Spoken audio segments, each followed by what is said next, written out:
In good and bad news for sports fans, rugby league is back, but so are we. William, welcome. Finally, mate. It's been a good break. It's been a good break. The Brisbane Broncos signed big prop Matt Lodge, who was facing some pretty significant charges in 2015.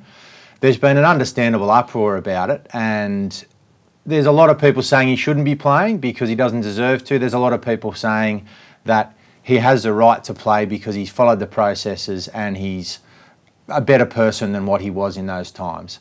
Now, Will, I know you had some comments to make on Twitter. Where do you stand on this whole thing? Yeah, I mean, you know, we could have done a show last week and just got on the bandwagon and just, you know, hammered Lodge like everyone else did. But, you know, there's obviously two sides of the story, and I just tried to weigh up the whole week and how people were coming at him. I waited for him to get interviewed and just to see, you know, speak to Wayne Bennett about him, see what sort of person he is and people around him. And obviously he's trying to do a whole different thing with his life now. He's trying to turn his whole life around, you know, like he has done a horrendous thing that no other rugby league player has ever done. You know, there's been rugby league players that you know, that have done assault, drink driving, you know, all these kind of things. But this is on another level. So I can understand fully. I don't condone anything he's done. But at the end of the day, this kid, he wants a new start. He's got a new start. He went there to the Broncos in 2015. Wayne gave him a fresh start. But he's had to do all these other things behind the scenes, like the mentoring roles, all these other things. He's been going to psychiatrists, psychologists. He's done a lot of things to get him back to the playing field. People just think that he's just spent his time on the sideline, done nothing. Next minute, he's a starting prop for Brisbane Broncos, one of the best clubs. So he has done a lot of work behind the scenes, but in saying that, I think that he should have said something early, but that's Wayne Bennett being Wayne Bennett. Being under the Wayne Bennett umbrella is a good thing. I actually think the Broncos need to take a bit of responsibility for this because what's come out now is that he has done all these things. He's been off the drink, he's had a baby, he's done all these things. The NRL have obviously been involved in that process, and they've ticked him as clear to play. Yeah, well, that's the Broncos the thing. Should have been on the front foot and said, this is what we've done, but they weren't because Wayne Bennett obviously... Well, that's the thing. Wayne Bennett is old school, but now with with social media, with all the media surrounding the game's worth billions of dollars. You can't just protect players like you used to. You need to go, all right, mate, face the music and just deal with it. And they could have dealt with it about, 5 months ago, and it would have been a non-story because, believe it or not, we've got through an off-season, a pre-season without any drama. Yeah. So this got amplified times 10. And you can see why. The journos were just hunting and wanting something from Lodge, from the club, from Wayne. And I know what Wayne was like, and he was just, Wayne Bennett through the whole thing. And I can understand what he's like because he's old school and he protects his players. But on the other hand, I see all these journos coming at him, and I can understand that. But even when he did do the interview, I'm not sure what they expected him to say. He obviously doesn't remember anything. He's highly influenced under alcohol, prescription drugs, and whatever else is in his system. It wasn't a good thing. But I just think this kid, he's got the opportunity to play again from the NRL. So he's passed all these things that you have to. There is a process to get to play the NRL, and it is a privilege to play in the NRL, and people need to understand that. And I think I can tell by the journalists and all the fans and everything like that, it's like it doesn't seem like a privilege to play for the NRL because you've got people like Matt Lodge that easily. Oh no, but I'm saying this is from the spectators and the fans and from the journos. They're like, well, it mustn't be a privilege if you've got people like Matt Lodge playing. Well, rugby league loves a redemption story. I mean, Russell Packers, Danny Wicks, they've both been to jail. They served their time. I think the issue for me... It's what he's done. Well, it's what he's done, but it's also what is the actual process. I mean, Todd Carney, the NRL are sort of trying to not register his contract at the moment. Now, the last thing Todd Carney did was piss in his mouth. Now, if you take that in comparison with a bloke going berserk in a different country, it's not even, it's apples and oranges. Yeah. But saying that, is it because Todd Carney's a repeat offender? Is it because Matt Lodge has done the work that Todd Carney hasn't? I don't really understand. I think it's hard to understand. And I've seen, Todd Greenberg did a great interview. We had 4 journalists around him, and they were just attacking him from all angles, the process of what he's done and how is he allowed back in the game. And he explained to everyone. I'm not sure what else they want. At the end of the day, I'm worried about, in a couple of years, just say if we let Matt Lodge go, and let him go back into the streets. He showed signs of just being... He's right on the spectrum of being, you know, the next level sort of thing. He's got it in him. So I'd rather us grab him in the NRL fraternity and just turn him into a better human being, because I don't want to see Matt Lodge, ex-footballer, kills family or does something stupid to himself, or Matt Lodge commits suicide because we've just neglected him. You know, like it could be a great story of him, a redemption story. He ends up playing for the Broncos all year.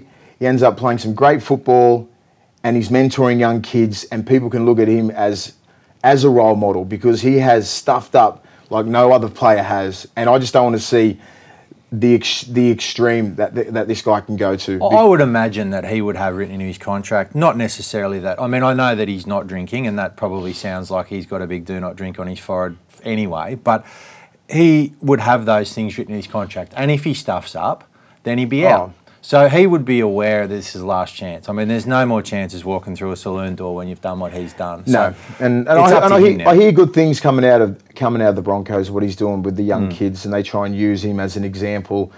And he should really embrace that. The NRL, the RLPA, we had Clint Newton on here about a month ago, and the game has a responsibility to rehabilitate players and to give them a second chance. And I just think this is a perfect opportunity. You know, we've had the good stories like the Russell Packers and the Danny Wicks. You know, they've come back and they've played in the NRL. They've been better people, better human beings, and they've bettered themselves. You know what I mean? So I just think with Matt Lodge, he has probably done the biggest fuck up in NRL history that I can actually recall, and I think he deserves another chance. The Test series versus Australia and South Africa is underway. And most of the news around it has been involving David Warner and his nasty incident with Quinton de Kock, the South African wicket-keeper. Now, Will, sledging, you were one of the greats. Are there boundaries? Yeah, I think this right here is the line. You know, you don't bag blokes who has got family and their kids and their wives and stuff like that. You know, they've got to understand with Candace, she's a mother of two. That's the husband.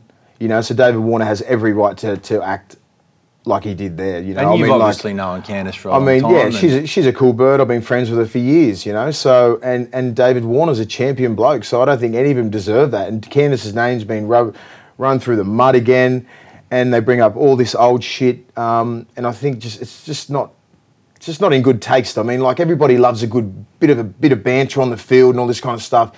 You can bag people how they play, how they look, on their appearance and what they've done on the weekend. If you've got any mail on them at training or all this kind of shit, like, just easy stuff, you know what I mean? More or less to make their own. I used to try and make their own teammates laugh at them. Yeah. That would make me laugh, and all my mates are all laughing. So it was a bit of fun there. There was never any nastiness in league, you know what I mean? It wasn't very vindictive like this, you know what I mean? It's like, he's an earmark of Warner. Like, if whatever happens on the pitch, and they're trying to put Warner off his game, I think once you leave, then you go back into your own teams and you talk about your own problems. You don't go near a bloke and talk about his wife and his kids. Like, he deserved everything he got. The thing for me is that it genuinely was aimed at a specific person, someone who's not involved with the team, it's the wife of a player. Now, for me, that's just too much. Candace Warner is the victim in all of this because her name's been dragged through the mud for something that happened 10 years ago that no one really knows what happened, but there's all this rumour and innuendo.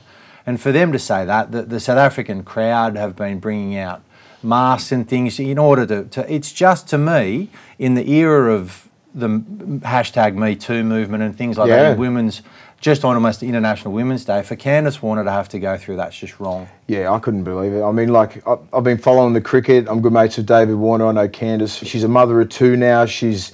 And that's the whole thing. That's what people need to realise, you know? Like, she's a mother, and people need to respect that. So this little prick from South Africa's got absolutely no respect.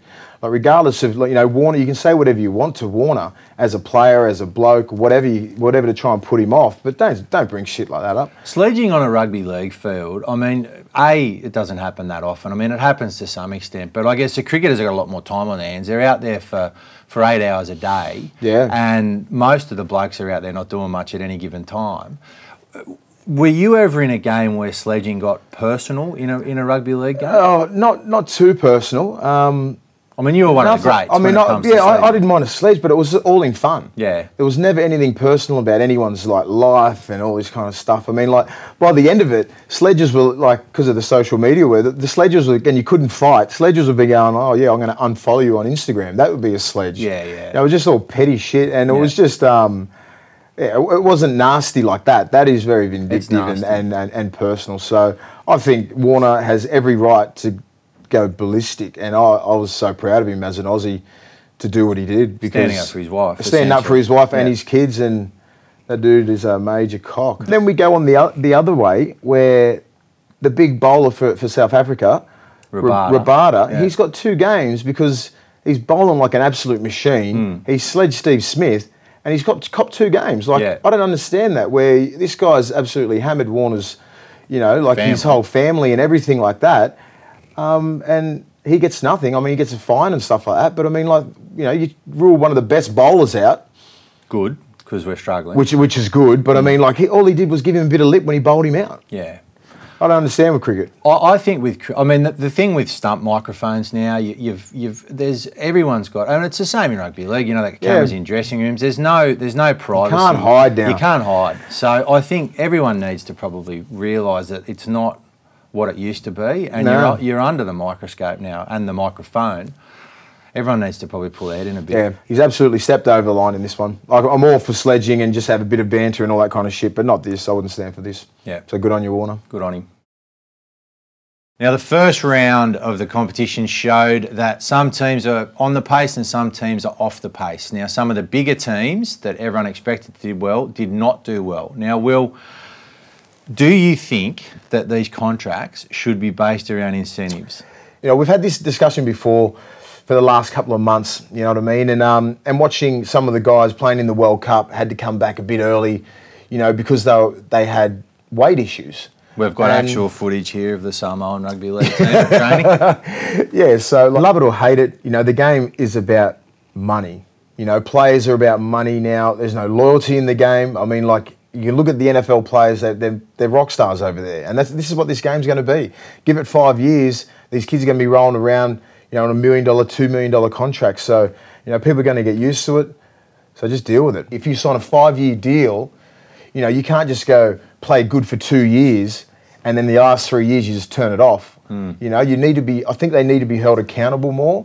And I just think with the weight issues, I know that, I know not one player would come back to pre-season overweight if you're getting fined some of your money. Yeah, that's right. So I just think there's something there with clubs and with the NRL, or something that should be done, because obviously it's going to be a lot easier for the clubs, a lot easier. It's going to make the playing a lot harder, and to get into the rosters these days is so hard. You can have a look at all the players now that didn't even make the top 17.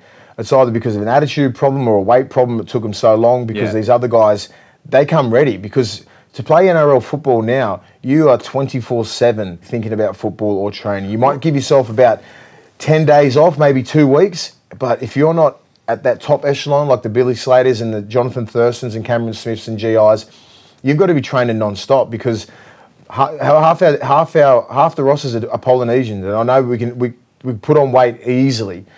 So you need to be held accountable, and I think a lot of clubs I think a lot of clubs might start heading that way, and with Mitchell contracts Pearce as well. came out, and he actually requested, as part of his contract with the Newcastle Knights, for him to be rewarded, not necessarily on personal achievement, but he gets paid more if the Knights make the 8. He's tied his own contract into. I think that's a really positive step forward. And I think you'll probably get the best out of other footballers.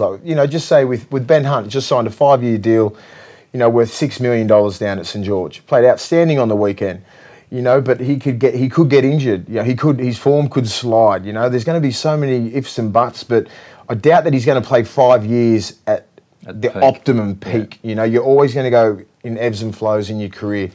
And I just think there's a place now where the salary cap's going to go up and up and up and up. You're going to get players on 1.5, 1.6 million, maybe $2 million a year coming up. So if you're going to sign a $10 million contract, you want these kids coming into training 100%, and And if they have to, if they have to get fined and they have to have incentive-based contracts, like with Piercy, if you do make the 8, if you're a senior player, if you do make the 8, if you do make the finals, if you get Dally M Player of the Year, or if you get Dally M Centre of the Year, and all these little positions where clubs can deal with the salary cap in a different way, where they can broker it with the NRL and go, okay, well, this is all off the cap. If Greg Inglis or Dane Gagai or Billy gets fullback of the year or centre of the year or back row of the year, it could be $100,000 to them. So I think there's ways to get around the cap, and I think there's obviously ways. You don't want your boys coming back looking like big boy here, but there was a few issues this year with the World Cup and a couple of the Samoan boys and a few of the other guys. They had to get back early, and they didn't get their 6 weeks mandatory rest. So the coach goes, get back, otherwise you'll be behind the 8 ball. So I think there's always been that element of a bloke will sign a 3-year contract, do well for the first year, cruise through the second year, and as soon as contract negotiations start, then they pick up again. So do you think that there should be a sliding scale of pay depending on how you're going? I think right now, I could look at the game now, and people want to be an NRL football star because they can see a future in it. That you can earn millions of dollars if they're great at it. You can set your family up. There's a people look at rugby league now as a business. You're looking at these kids. You see Adidas throwing a lot of money at these young kids for personal sponsors, where 10 years ago they didn't care because they knew the game wasn't that big. Nike's coming back, Puma's coming back. All these boot sponsors are coming back and sponsoring kids, where they were only sponsoring the superstars, So now they're all, and I could see that because the game is getting so big. I think in the next 5 years the game is going to be at its peak, and you can see how much it means to even make the run-on squad and the top 17. You got Robbie Farris sitting, and he can't even make the top 17 at South. He's a world-class player. You got Saifidi brothers. You got Danny Levi, who was the hooker for the Kiwis last year in the World Cup, cannot even make the top 17. So, you're looking at these kids, and they've got about 25, 30 players that are all first graders. So that's why you see the competition now.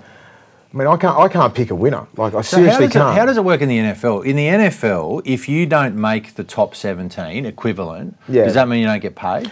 Well, just say Jimmy Garoppolo just signed a $150 million deal, but only $90 million is guaranteed. Right. So he signed a 5-year deal, so he gets $90 million guaranteed, that money. But he has to earn the other 50 or 60 million. So at the end of three years, he's guaranteed that money, but then he could become a bust, and they don't have to pay him. Right. So that's what I'm saying. When these kids sign these 5-year deals, you're not going to get the best out of them. People, it's rare you play at the optimum level for 5 or 6 years.